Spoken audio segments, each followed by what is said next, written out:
ज़रा अपनी आंखें बंद करके एक शहर की तस्वीर सोचिए। साफ सुथरा और सीधी गलियां, हर गली के नीचे एक परफेक्टली डिज़ाइन ड्रेनेज सिस्टम जो बारिश का पानी कहीं भी इकट्ठा होने नहीं देता। हर घर में साफ पानी की सप्लाई, बेहतरीन सैनिटेशन और बाजार में चल रहा एक एक्टिव ट्रेड। ये सब आपको किसी मॉडर्न शहर की याद दिला रहे होंगे, है ना? लेकिन आपको हैरानी होगी कि ये तस्वीर किसी 21वीं सदी के शहर की नहीं बल्कि 4500 साल पुरानी इंडस वैली सिविलाइजेशन की है, जो अपने टाइम से बहुत आगे थी। नमस्ते दोस्तों, मैं हूं रोहित और आप देख रहे हैं सिलेबस विद रोहित। आज हम एक ऐसे टॉपिक पर बात करेंगे जो न सिर्फ हमारे इतिहास का एक इम्पॉर्टेंट हिस्सा है बल्कि आज के मॉडर्न भारत के शहरों के लिए भी एक बड़ी सीख है। हम बात कर रहे हैं इंडस वैली सिविलाइजेशन यानी सिंधु घाटी सभ्यता की, जिसे दुनिया की सबसे एडवांस्ड और ऑर्गेनाइज्ड सिविलाइजेशंस में गिना जाता है। जब हम हिस्ट्री का जिक्र करते हैं तो अक्सर हमारी सोच पुरानी किताबों तक ही सीमित हो जाती है। लेकिन सोचिए, अगर 4500 साल पुरानी एक सिविलाइजेशन से हम अपने आज के शहरों को बेटर बना सकें तो कितना अच्छा होगा। क्योंकि ये बात तो बिल्कुल सच है कि हम जितना अपने अतीत से सीखेंगे उतना ही बेहतर अपना भविष्य बना पाएंगे। आज के पॉडकास्ट में हम इंडस वैली सिविलाइजेशन के शहरों की अर्बन प्लानिंग और व्यापारिक व्यवस्था के विश्लेषण करेंगे। हम देखेंगे कैसे उस वक्त की अर्बन प्लानिंग उनकी सफाई, सैनिटेशन और इफिशिएंट इंफ्रास्ट्रक्चर का हिस्सा था, जो आज के मॉडर्न शहरों के लिए एक मिसाल हो सकता है। आपको यह जानकर हैरानी होगी कि जो grid like road systems, planned drainage और पब्लिक बिल्डिंग्स का कॉन्सेप्ट आज के शहरों में है, उनका एक पहला प्रोटोटाइप तो 4500 साल पहले ही इंडस वैली सिविलाइजेशन ने अपने शहरों में यूज किया था। फिर हम बात करेंगे उनके ट्रेड की, जो सिर्फ अपनी इंटरनल इकोनॉमी तक सीमित नहीं था बल्कि दुनिया के अलग अलग हिस्सों तक जाता था। मेसोपोटामिया जैसे दूर देशों के साथ व्यापारिक संबंध होने का मतलब है कि उनका इंटरनेशनल ट्रेड सिस्टम कितना स्ट्रांग और ऑर्गेनाइज्ड रहा होगा। हम ये समझने की कोशिश करेंगे कि उस टाइम का व्यापार और आज के ग्लोबल ट्रेडिंग सिस्टम में क्या सिमिलरिटीज हैं और क्या हम उनके व्यवस्थित ट्रेड नेटवर्क से कुछ नया सीख सकते हैं। लेकिन हर सिविलाइजेशन का उदय के बाद पतन भी होता है। हम डिस्कस करेंगे कि कौन से कारण थे जो एक टाइम पर इतनी शक्तिशाली और एडवांस सिविलाइजेशन को डिक्लाइन की तरफ लेके गए। क्या क्लाइमेट चेंज ने अपना रोल प्ले किया या रिसोर्स मिसमैनेजमेंट ने उन्हें पीछे ढकेल लिया? और सबसे ज़रूरी बात यह है कि हम कैसे उनके डिक्लाइन से अपने मॉडर्न शहरों के लिए कुछ सबक ले सकते हैं। आखिरी में हम ये देखेंगे कि कैसे इंडस वैली सिविलाइजेशन से मिलने वाले ये सीख मॉडर्न इंडिया के अर्बन डेवलपमेंट में काम आ सकती है।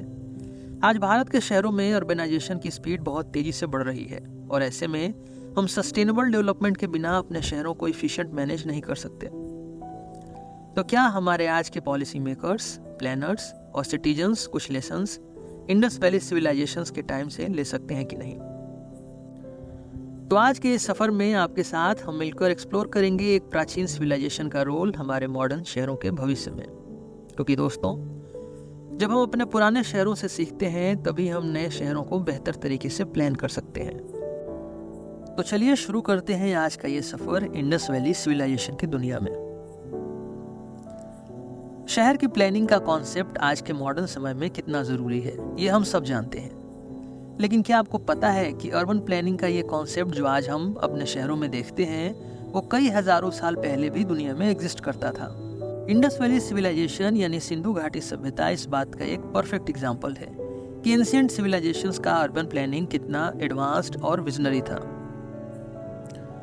जब हम अर्बन प्लानिंग की बात करते हैं तो हमारा ध्यान अक्सर roads, drainage systems, water supply और पब्लिक इंफ्रास्ट्रक्चर पर जाता है।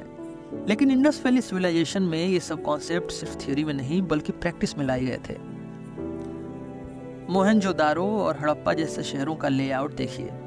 ये कोई रैंडम सेटलमेंट्स नहीं थे बल्कि अच्छे से प्लान्ड सिटीज थे, जो आज के किसी मॉडर्न सिटी के लिए भी एक आइडियल मॉडल बन सकते हैं। सबसे पहले बात करते हैं इन शहरों की लेआउट की। मोहनजोदाड़ो और हड़प्पा जैसे बड़े शहरों में जो सबसे डिस्टिंक्ट फीचर थे वो था उनका ग्रिड सिस्टम। आज हम ग्रिड सिस्टम का यूज़ न्यूयॉर्क और चंडीगढ़ जैसे शहरों में देखते हैं। लेकिन इंडस वैली सिविलाइजेशन में ये सिस्टम 4500 साल पहले ही इम्प्लीमेंट हो चुका था।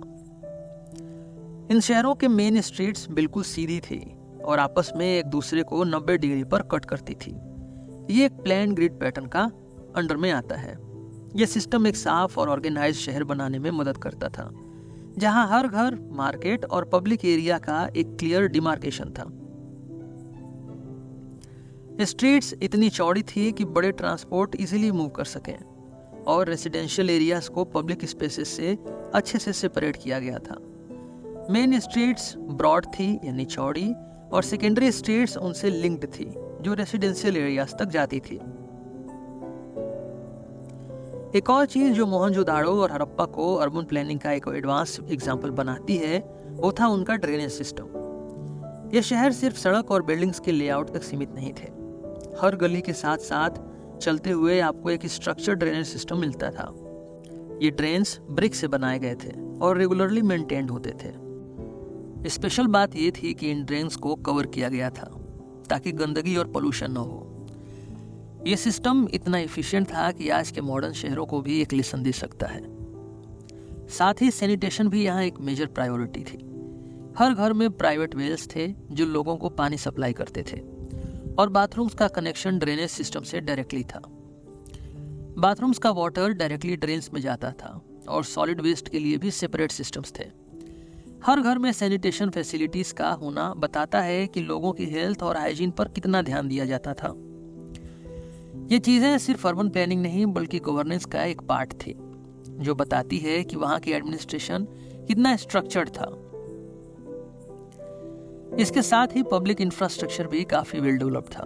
मोहनजोदाड़ो और हड़प्पा जैसे शहरों में आपको पब्लिक बाथ्स, ग्रेनरीज और असेंबली हॉल्स जैसे बिल्डिंग्स मिलते हैं। ये बताते हैं कि शहर के लोगों के लिए पब्लिक सर्विसेज कितनी ज़रूरी थी। ये सिर्फ प्राइवेट हाउस होल्ड्स तक सीमित नहीं थे, बल्कि शहर की पब्लिक नीड्स को भी ध्यान में रखा गया था। अब अगर हम इनकी अर्बन प्लानिंग का कंपैरिजन आज के शहरों से करें तो कुछ सिमिलैरिटीज और डिफरेंसेस दोनों ही सामने आएंगे। आज के मॉडर्न सिटीज़ में भी हम ग्रिड सिस्टम्स, ऑर्गेनाइज्ड ड्रेनेज और पब्लिक इंफ्रास्ट्रक्चर देखते हैं, लेकिन कुछ एरियाज में हम अभी भी इंडस वैली सिविलाइजेशन के मॉडल से सीख सकते हैं, जैसे इफिशिएंट वेस्ट मैनेजमेंट आज भी हमारे लिए एक चैलेंज है। लेकिन इंडस वैली सिविलाइजेशन ने अपने वक्त में जो प्रॉपर वेस्ट डिस्पोजल और सैनिटेशन सिस्टम्स बनाए, उनसे हम आज के शहरों को क्लीन और हाइजीनिक रखने के मेथड्स सीख सकते हैं। साथ ही पब्लिक इंफ्रास्ट्रक्चर को कम्युनिटी बेस्ड डिज़ाइन के थ्रू प्लान करना, जैसे उनके पब्लिक बाथ्स और ग्रीनरीज थे, ये हमें आज के पब्लिक स्पेसेस में सस्टेनेबिलिटी और इंक्लूसिविटी के लेसन्स देते हैं। जितनी अच्छी अर्बन प्लानिंग थी, उससे ये भी समझ आता है कि वहाँ की गवर्नेंस और एडमिनिस्ट्रेशन काफ़ी ऑर्गेनाइज्ड और स्ट्रक्चर्ड था। इन शहरों के इतने सिस्टमेटिक होने का मतलब ये था कि उनकी लीडरशिप एफिशिएंट थी, जो लोगों के बेहतर जीवन का ध्यान रखती थी। आज के टाइम में हमारे शहरों के लिए भी एक स्ट्रक्चर्ड अर्बन गवर्नेंस की ज़रूरत है, जहाँ लीडरशिप वेल प्लान्ड डेवलपमेंट और पब्लिक वेलफेयर के लिए काम करे। इंफ्रास्ट्रक्चर और सर्विसेज को अगर प्लान तरीके से इम्प्लीमेंट किया जाए तो शहर का जीवन आसान हो जाता है और लोगों की क्वालिटी ऑफ लाइफ बेटर हो जाती है। अब चलिए बात करते हैं इंडस वैली सिविलाइजेशन के ट्रेड प्रैक्टिसेस की, जो उनके अर्बन प्लानिंग की तरह ही एडवांस्ड और ऑर्गेनाइज्ड थे। जब हम व्यापार की बात करते हैं तो ये सिर्फ एक देश के इंटरनल इकोनॉमी तक सीमित नहीं होता, बल्कि इंटरनेशनल ट्रेड नेटवर्क्स भी उसका एक इम्पॉर्टेंट पार्ट होते हैं। इंडस वैली सिविलाइजेशन इस बात का एक परफेक्ट एग्जाम्पल है। इंडस वैली सिविलाइजेशन के शहरों का ट्रेड सिर्फ लोकल लेवल पर नहीं था, बल्कि वो अपने टाइम के ग्लोबल इकोनॉमी का भी एक हिस्सा था। आपको ये जानकर हैरानी होगी कि उनका व्यापार मेसोपोटामिया, पर्शिया और इजिप्ट जैसे दूर के देशों तक फैला हुआ था। वो सिर्फ अपने लोकल रिसोर्सेज का इस्तेमाल नहीं करते थे, बल्कि दूर देशों से मटेरियल्स को इंपोर्ट और एक्सपोर्ट भी करते थे। उनके ट्रेड नेटवर्क में इंपॉर्टेंट गुड्स जैसे कॉटन, ब्रीड्स, कॉपर, शेल्स और प्रेशियस स्टोन्स शामिल थे। ये मटेरियल्स डोमेस्टिक यूज के लिए भी थे और इंटरनेशनल ट्रेड के लिए भी। कॉटन, जो इंडस वैली सिविलाइजेशन की एक खासियत थी, उनका एक मेजर एक्सपोर्ट आइटम था। इंडस वैली सिविलाइजेशन के शहरों के पास रिवर्स का एक नेचुरल एडवांटेज था। सिंधु और सरस्वती जैसे नदियों का उन्होंने स्मार्ट यूज किया। ये नदियां न सिर्फ पानी का सोर्स थी बल्कि ट्रेड के लिए भी एक परफेक्ट ट्रांसपोर्टेशन नेटवर्क प्रोवाइड करती थी। आज के मॉडर्न ट्रांसपोर्टेशन सिस्टम की तरह उन्होंने रिवर रूट्स को गुड्स ट्रांसपोर्ट करने के लिए इस्तेमाल किया। साथ ही उन्होंने ऑक्सिजन कार्ट्स यानी बैलगाड़ी का भी यूज किया, जो इनलैंड ट्रांसपोर्टेशन के लिए काफी रिलायबल और इफिशिएंट मोड था। ये चीजें मॉडर्न इंडिया के लॉजिस्टिक्स और ट्रांसपोर्टेशन सिस्टम के लिए एक लेसन बन सकती हैं। आज हम एडवांस टेक्नोलॉजीज का यूज करते हैं, लेकिन सस्टेनेबल और कॉस्ट इफेक्टिव मेथड्स जैसे वाटरवेज और लोकल ट्रांसपोर्ट को इंटीग्रेट करना भी जरूरी है। अगर हम इंडस वैली सिविलाइजेशन के ट्रेड सिस्टम्स को आज की सप्लाई चेन मॉडल से कंपेयर करें तो एक चीज कॉमन नजर आती है, वो है ऑर्गेनाइज्ड नेटवर्क्स। उनका ट्रेड एक वेल मैनेज्ड सिस्टम का हिस्सा था, जहां रिसोर्सेज का प्रोडक्शन, ट्रांसपोर्टेशन और डिस्ट्रीब्यूशन एक स्ट्रक्चर्ड तरीके से होता था। आज के ग्लोबल ट्रेड नेटवर्क भी इसी स्ट्रक्चर्ड अप्रोच पर बेस्ड है।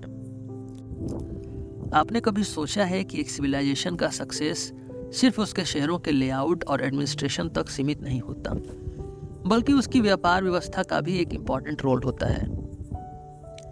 ट्रेड यानी व्यापार किसी भी समाज की बैकबोन होती है। इंडस वैली सिविलाइजेशन या सिंधु घाटी सभ्यता के बारे में जब हम सोचते हैं तो एक flourishing, well connected trade network की तस्वीर उभरती है। यह व्यापार सिस्टम सिर्फ डोमेस्टिक लेवल पर नहीं बल्कि इंटरनेशनल लेवल तक स्प्रेड था, जो उन्हें अपने समय के ग्लोबल मार्केट का एक इम्पॉर्टेंट प्लेयर बनाता था। आज हमारे लिए ट्रेड एक कॉम्प्लेक्स सिस्टम है, लेकिन इंडस वैली सिविलाइजेशन के लोग इस कॉन्सेप्ट को अपने टाइम में काफी सिंपल और एफिशिएंट बनाने में कामयाब थे। उनका व्यापार सिस्टम इतना ऑर्गेनाइज था कि उन्होंने दुनिया के कुछ सबसे बड़े ट्रेडिंग पार्टनर्स के साथ स्ट्रॉन्ग कनेक्शंस बनाए। चलिए अब इनके ट्रेड नेटवर्क को थोड़ा डिटेल में समझते हैं और देखते हैं कि मॉडर्न इंडिया के लिए इस सिस्टम में क्या सीखने लायक है। इंडस वैली सिविलाइजेशन का व्यापार केवल उनके अपने शहरों तक सीमित नहीं था। उनका ट्रेड सिस्टम डोमेस्टिक और इंटरनेशनल दोनों लेवल पर काफी डेवलप्ड था। अगर हम डोमेस्टिक ट्रेड की बात करें तो इंडस वैली के शहरों के बीच का कनेक्शन काफी स्ट्रॉन्ग था। हड़प्पा, मोहनजोदाड़ो, लोथल और धोलावीरा जैसे बड़े शहर आपस में ट्रेड करते थे। हर शहर के पास अपना यूनिक रिसोर्सेस थे जो वो एक दूसरे के साथ शेयर करते थे। जैसे कॉटन और फूड ग्रेन्स एक रीजन में ज्यादा अवेलेबल होते थे तो दूसरे शहरों में इनका व्यापार किया जाता था।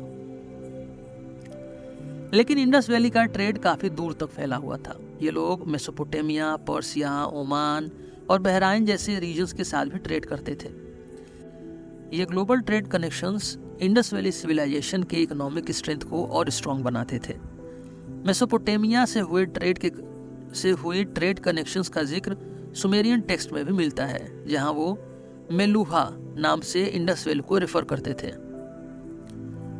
इंडस के ये शहर जहां डोमेस्टिक मार्केट के लिए रिसोर्सेस प्रोड्यूस करते थे, वहीं इंटरनेशनल मार्केट के लिए भी यूनिक आइटम्स बनाते थे। अब सवाल आता है, इनकी ट्रेड का मेन प्रोडक्ट्स क्या थे? चलिए इस पे एक नजर डालते हैं।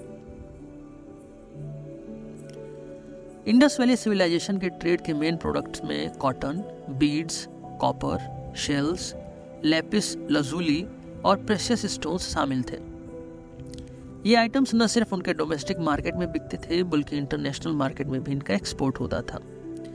कॉटन इंडस वैली का एक मेजर एक्सपोर्ट आइटम था जो उन्होंने दुनिया के कई हिस्सों तक पहुंचाया। आज के टाइम में इंडिया कॉटन का एक मेजर प्रोड्यूसर है और ये लेगेसी इंडस वैली सिविलाइजेशन से ही शुरू होती है।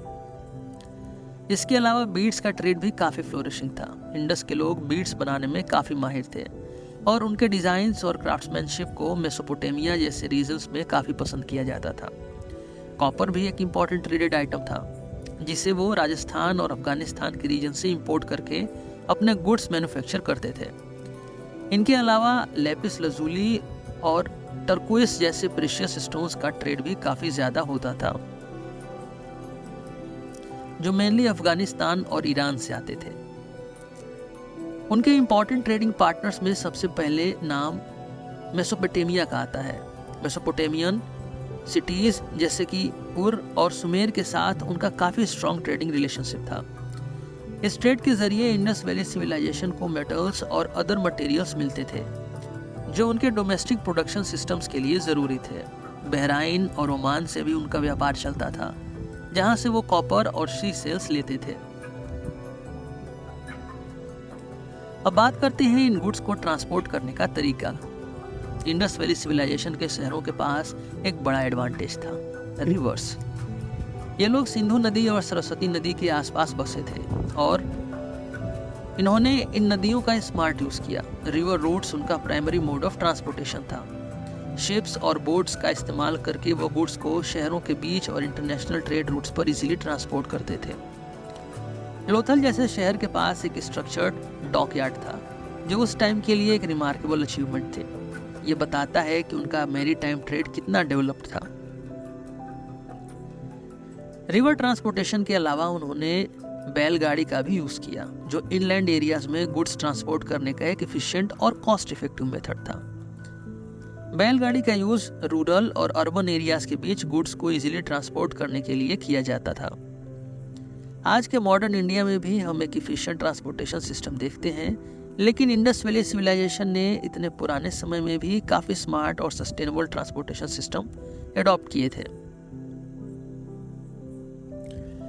आज के टाइम में हम सप्लाई चेन्स को काफी कॉम्प्लेक्स सिस्टम के रूप में देखते हैं। Global supply chains, just in time delivery और मल्टी मॉडल लॉजिस्टिक्स में सिस्टम्स का यूज किया जाता है ताकि हर चीज टाइमली और इफिशिएंटली पहुंचाई जा सके।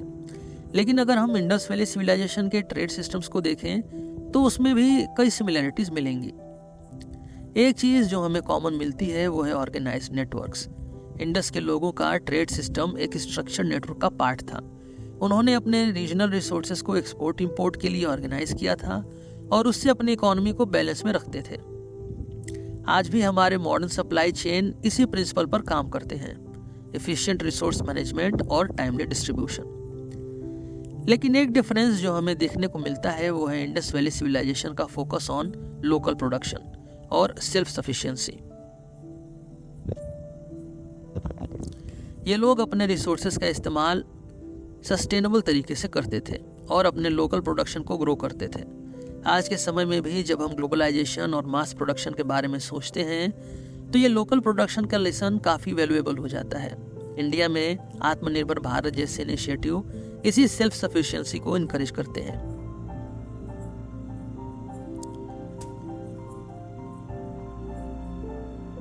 हर सभ्यता का एक उदय होता है, लेकिन उसके साथ उसका पतन भी होता है।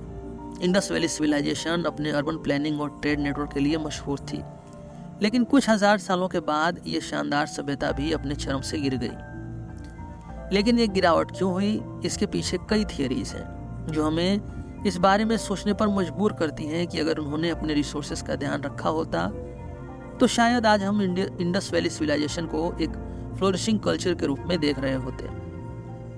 तो आखिर ये पतन कैसे और क्यों हुआ, आइए इसे समझते हैं। इस सभ्यता के डिक्लाइन के पीछे कई कारण दिए गए, कुछ साइंटिफिक, कुछ स्पेकुलेटिव।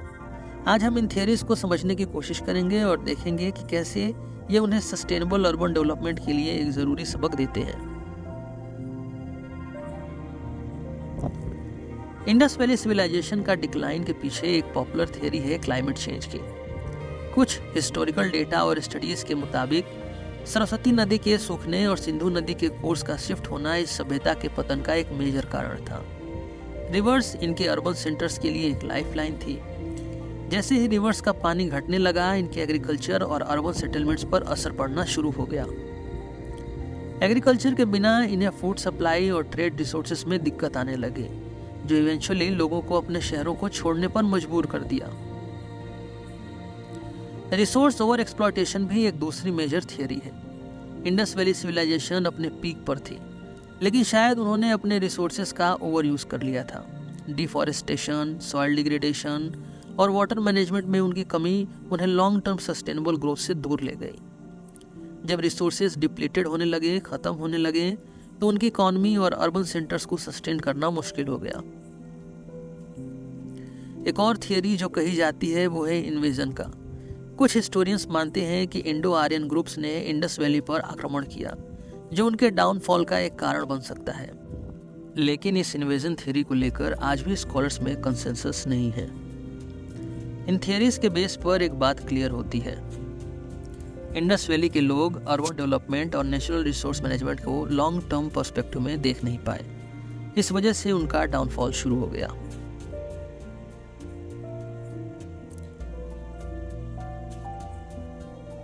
इंडस वैली सिविलाइजेशन के डिक्लाइन को देखते हुए हमें आज के शहरों में भी कुछ वही पैटर्न्स देखने को मिलते हैं। ओवर पॉपुलेशन, पोल्यूशन और मिसमैनेजमेंट ऑफ रिसोर्सेज आज के शहरों को भी थ्रेटन कर रहे हैं। एयर पोल्यूशन, प्लास्टिक वेस्ट और वाटर स्कैर्सिटी जैसे प्रॉब्लम्स आज के अर्बन सेंटर्स को स्लो बट श्योरली डाउनफॉल की तरफ लेके जा रहे हैं। हमारे शहरों को अगर लॉन्ग टर्म में सस्टेनेबल रखना है तो इंडस वैली सिविलाइजेशंस के लेसन्स को समझना होगा।